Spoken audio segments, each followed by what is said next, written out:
Sum rules. So isa-isayin na natin para matapos na to. Oh, let's say number 1. O, pabilisan lang. Mabilis lang to eh. Meron tayong y equals 5. Ano yung y prime? Ay, magkamali pa nga dyan eh.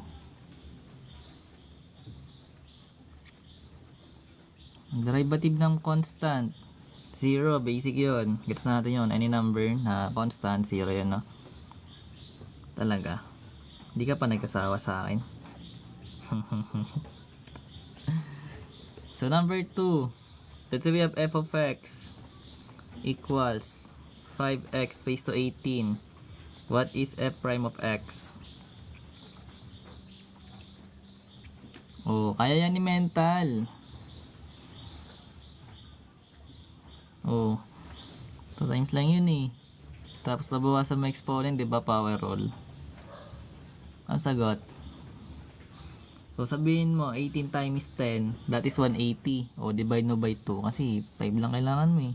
E di 90. Pwedeng ganun mga teknikan natin guys. Pero kung gusto mo 18 times 5, pwede naman yun eh. Then raised to 17. Gets natin yun. Kanya-kanya tayong way ng pag times. Pero dapat marunong ka ng exactly. Gets yun. Number 3. So ito sum naman. So let's say y equals, mag-mental ka na, galing mo naman, ginagaya mo na kami. Ay, 4x raised to 5 plus x. So ito na guys, dali lang yan. Sum rules. Sagot, derivative ng 4x raised to 5 plus x is, napaka basic. Ala, tama. Mali si Dream. So tama si limit na end. 5 times 4 is 20. Then x, bawasan natin yung exponent, magiging 4. Derivative ng x, that is 1. Yan, very good. Ito nagigets natin yung dapat. So number 4 na agad. So number 4, let's say we have f of x, which is 4x raised to 4 minus 5x minus 3. So what is f prime of x? Gets yan. Gets nga yung mga formula pang malakasan eh. Ito pa kaya na binibasic mo lang. Na, tingnan natin kung marunong na ating mga students, mga anak sa labas. Ala, sinong tama guys? Mali. Tama yung ano. Tama si ano guys. Mali si limited. Work. Hindi binawasan yung exponent. Anyways, basta naintindihan natin yun. So 4 times 4 magiging 16. Then bawasan lang natin yung exponent, magiging cube. Then ito derivative ng 5x, that is 5. So remember guys, kapag kung ano yung variable o yung exponent ng variable x mo, kung ano yung coefficient, yun na yun. Ito yung constant 0. So yan na yun. Siyempre kailangan isabayan pa rin yung katabing operation. Gets yun. So about this one, number 5, y equals 3x raised to 5 fourths. Hala, fraction. Patay tayo dyan. Fraction guys. So wala, natapos na. Hindi na yun magko-comment. So what is y prime? Sige nga. Ano yung magiging y prime?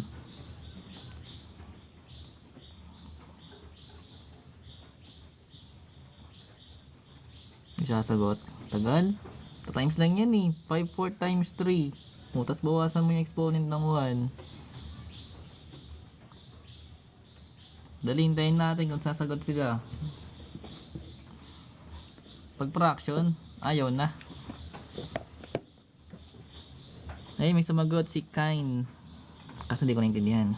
Ano yan? 5 over 4x raised to 9 over 4. Lapit dumami yung 9 over 4. Mali. Nagbabawas tayo, hindi tayo nag-add ng exponent. So, bali magkakaroon tayo ng 3. Then times natin yung exponent. Then copy natin yung variable x. Then yung 5 fourth guys, babawasan natin yun ng 1. So actually kasi yung 5 fourth, this is 1 and 1/4 pag kinonvert mo. So, big sabihin, pag nagbawas tayo ng isa doon, magiging 1/4 na lang. Then, expand lang na. Simplify lang natin to. So, yung 3 times 5, that is 15. Then, over yung 4. Then, yung x raised to 1/4. So, ito yung magiging sagot natin dyan. Tama ka? Nice. So, number 6. Madali lang. Kasi, ano lang to power. Ang mahirap kasi pag may quotient, may chain rule. So, madali na lang. Pinasimple ko na yung last time. So, naman tayo number y. Number 6, 5/4 x raised to 2/3. So, ito guys, ano yung magiging y prime? So, yung mga basic lang, no? Dali na, sagot na.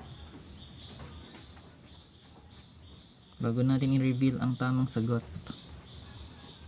Dali, huwag kayo mayang mag-comment kasi check natin kung naiintindihan nyo o hindi. Pag hindi nyo naiintindihan, check natin. Para maintindihan kung paano nangyayari. Mali. Mali. But nagbabawas kayo ng 1. Pag nagbawas ba kayo ng 1 sa 2/3, magiging positive pa rin. Ano pa mas malaki? Yung 1 or yung 2/3? Kaya nga, wala pang tama. Itin nyo. Hindi kayo marunong mag-fraction guys. Patay tayo dyan. 5/6 raised to 1/3. So, let's see na. Sagutin ko na nga guys para maintindihan. Hindi, power lang to guys. So, copy natin yung coefficient na 5/4. Baba natin yung 2/3. Then, copy natin yung variable x. Then, syempre, kung meron tayong 2/3, babawasan natin yung ng 1. Di ba ganito yung ginagawa? Para masyadong mataas. Ayan, baba natin ng konti. So, ngayon guys, pwede natin ito i-simplify. So, eto kasi, pwede mo siya i-simplify na sa given. So, katulad ng ginagawa natin sa multiplication ng fraction. So, yung 4 kasi dito sa denominator, pati sa numerator na 2, divisible sila by 2. So, magiging 1 na lang to. Ito magiging 2. So, multiply lang natin directly. Yung 5 times 1, magiging 5. Then, yung 2 times 3, magiging 6. Then, syempre, yung 2/3 minus 1, that is negative 1/3. Bakit? Kasi kung mapapansin mo, yung 2/3,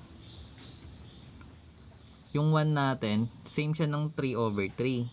Para pareha sila ng denominator. Which means, yung 3/3 is 1 pa rin. So, kung meron kang 2 minus 3, that is negative 1. So, magiging negative 1/3. Kasi same lang yung denominator.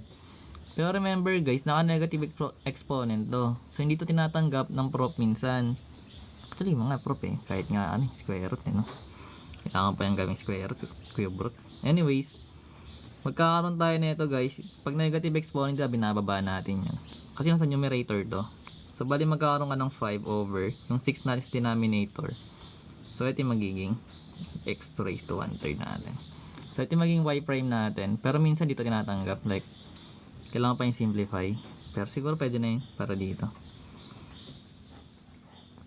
Kasi guys, sabi natin kapag naka 1/3, di ba that is cube root? Pero in this case, pinapakita lang natin yung pag-solve. Pero pwede pa yung rationalize. Huwag na. Number 7. Okay na yan. Pero pwede naka-radicals. Magiging 6 raised to cube root of x. Pwede yun. Anyways, number 7. So, let's see. Maintindihan. Y equals negative 4 x raised to negative 5. So, ano yung magiging y prime? Dali. Multiply, then bawasan yung exponent. Nahirap ba yun? Ayun, galing. May talent. Talent galing Nagkakaintindihan naman pala So, di ba magkakaroon tayo ng negative 4 times natin yung negative 5. Copy natin yung variable x. So, yung negative 5 minus 1. Hindi, magiging negative 5 to minus 1 guys. Di ba nagbabawas tayo? So, magiging negative times negative, that is positive. So, magiging 20 yun kasi 4 times 5. Then, syempre, copy natin yung variable x. Then, yung negative 5 minus 1, hindi yan magiging negative 4. Magiging negative 6 yan. So, dahil naka-negative exponent to guys, kung hindi tinatanggap yung negative exponent, bababa natin yan sa denominator para maging positive. So, ito na yung magiging y prime natin. Basta naintindihan nyo dapat. Ayan, number 7 na. Number 8. O, bawi. Para sa nagkamali. So, what is y equals... Ito, medyo may tricks. Ito kaya. Ano kaya magiging sagot ng ating mga ano? Ay, thank you! SK! Tutulog na. 10 pa lang eh. Hindi naman, tulog na kanina eh. Nalimpungatan ng lesson, that is differentiation, derivatives. So, negative 9x raised to negative 4. So, dapat positive exponent. Yan. So, may mga sagot na. I think pwede na natin sagutan. So, gagawin natin to guys. Bago natin di ka mag-ano dyan, baka gamitan mo yun ng quotient rule. Huwag mo nang pahirapan sarili mo. So, bali magkakaroon tayo dito guys ng y. I-rewrite lang natin to as 3. Then x. Then iangat natin yung positive exponent. So, magiging negative exponent siya. Kasi yan sa baba ito, di ba? Yung cube. So, pag inangat mo siya sa numerator, magiging negative 3. Or pag binaba mo siya, ito yung kakalabasan. Magiging positive yung exponent. So, pwede mo na i-apply yung rules. So, yung 3 times yung negative 3, then yung x, yung negative 3 na exponent, babawasan natin ng 1. Then, ayun na. 3 times negative 3, magiging negative 9. Then, yung x, then yung negative 3 minus 1, magiging negative 4. So, ngayon, meron tayong negative exponent sa variable x lang. Bababa natin yan para maging positive. Ito na magiging y prime natin. Naintindihan yan? Gets yun. Clear and di ba? Very clear. So, let's see. Pwede request po inverse trigonometric ng derivative. Hala. Kaya ko ba yan? Y equals x. Ewan kung kaya natin. Raised to 2 thirds. Ito guys, napakahirap naman na ito guys. Let's see. Ay, hindi ko alam. Ay, idol, ano pinagkaiba niyan? Sabi ni Mentos. May ako sa mga terms eh. Si Idol Rapi marunong yan. So, meron tayong y equals to x raised to 2 thirds. Guys, anong magiging answer natin? Kung naiintindihan yung ginagawa.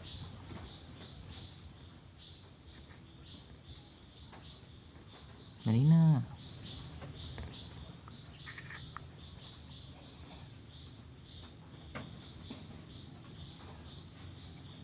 Ang rate of change daw. Oh. So, magkakaroon tayo nito guys ng y prime which is equals to yung 2 thirds ibababa lang natin. Then, copy natin yung x. Then, yung 2 thirds sa numerator sa exponent. Babawasan natin ng 1. Or pwede na lang 3 over 3. Kasi para parehas yung denominator. Di ka na mahirapan mag-subtract. So, magkakaroon ka dito ng 2 third. Copy natin yung x. Then, yung 2 minus 3 magiging negative 1. Then, copy natin yung 3 na denominator ng exponent natin. So, syempre, dahil naka-negative exponent, yung 2, yung 3 natin, bababa natin yung x, pati yung 1/3. Magiging positive na. So, ito yung sagot. Pwede na to guys. Basta yung concept kasi guys ng negative exponent, dapat medyo gamay natin dapat yun. Then, kung kanino lang yung naka-raise, yun na yung term na ibababa mo. Kasi pag naka-parenthesis na yun, both na terms o yung term na yun yung buo mong ibababa. Anyways, baka madaanan natin yung gayon. So, ito yung maging sagot. Pero pwede yung cube root. That's correct. Magiging 3 cube root of x to. Yung denominator. Kung gusto mong gawin ganun. So, number 10, may space pa dito. So, number 10, let's say meron tayo na ito. So, dapat yung mga pag-transform ng mga radical sa exponential, ng negative exponent, gagawin positive. Dapat gets mo yun kung mag-apply mo yun dito. So let's say ito guys, meron tayong negative 2 fourth root of x. Ano yung magiging derivative na ito, or yung f prime of x natin?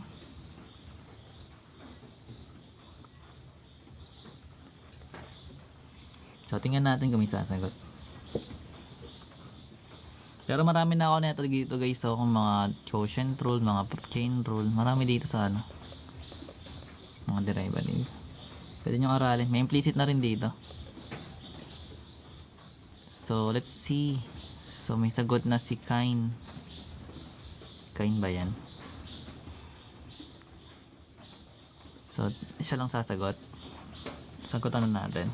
Ayun, sumagot si limited. So, sige, tingnan natin guys. So, rewrite muna natin yung f of x natin ha. So, meron tayong negative 2.